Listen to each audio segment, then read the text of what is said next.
সবাইকে শারদীয় দুর্গোৎসবের শুভেচ্ছা জানাচ্ছি।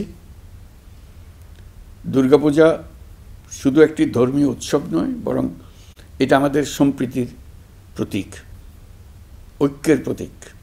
সনাতনী ধর্মবিশ্বাস মতে 10 পূজা দুর্গার কাঠামোতে দেশ ও জাতির সব ধরনের ঐক্য ও সংহতির প্রতীক আছে।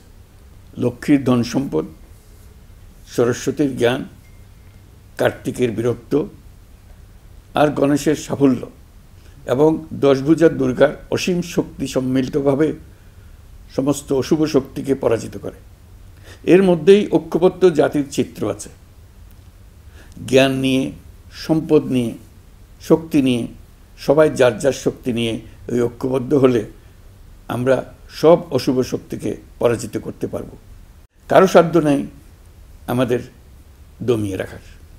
নিজেরা বিভক্ত হয়ে গেলে, ঐক্যবদ্ধ হতে না পারলে আমরা জাতি হিসেবে উন্নতি করতে পারবো না, এমন রাষ্ট্র গঠন করতে পারবো না যেটা নিয়ে আমরা সবাই দুনিয়ার সামনে গর্ব করতে পারি।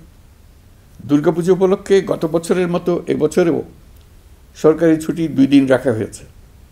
সঙ্গে 2 দিন সাপ্তাহিক ছুটি যোগ হওয়ায় আমি আশা করছি সনাতন ধর্মাবলম্বীরা পরিবার পরিজন, বন্ধুবান্ধব সহ এই উৎসব আনন্দঘন পরিবেশে পালন করতে পারবেন।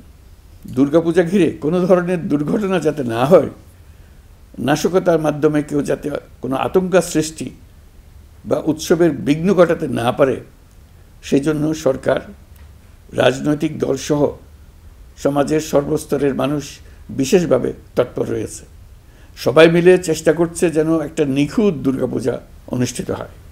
প্রশাসনের সকল পর্যায়ের কর্মকর্তা, পুলিশ, সেনাবাহিনী, র্যাব, বিজিবি, আনসার, সকল আইনশৃঙ্খলা বাহিনীর প্রত্যেক সদস্যকে আমি এ বিষয়ে প্রয়োজনীয় নির্দেশনা দিয়েছি ইতিমধ্যে।